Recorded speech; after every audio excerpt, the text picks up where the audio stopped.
পেনে রে হ্যাঁ মামা নিয়ে গিয়ে মামা টেকে নিয়ে গিয়ে মামা সিরাজ সিরাজ ফোন করে টেকে নিয়ে গিয়ে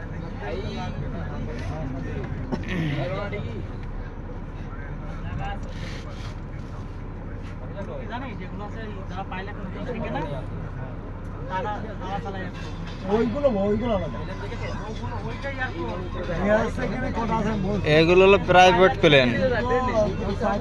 এয়ারপোর্ট ওই যে না ওইটাই এয়ারপোর্ট এটা হচ্ছে ট্রেনিং সেন্টার এটা ট্রেনিং করায় বুঝলে কিভাবে চালায় যাবে পাইলটরা ঠিক আছে আহমেদাবাদ এয়ারপোর্ট এটা এটা আহমেদাবাদ এয়ারপোর্ট। মেন এয়ারপোর্ট আছে এইটাই এটা অফ সাইডে ওই যে ওইদিকে বড় বড় যে প্লেনগুলো দাঁড়ায় রয়েছে না, ওইটাই হলো মেন। প্রাইভেট জেট আছে ওটা বাসে আসছে এয়ারপোর্টের ভিতরে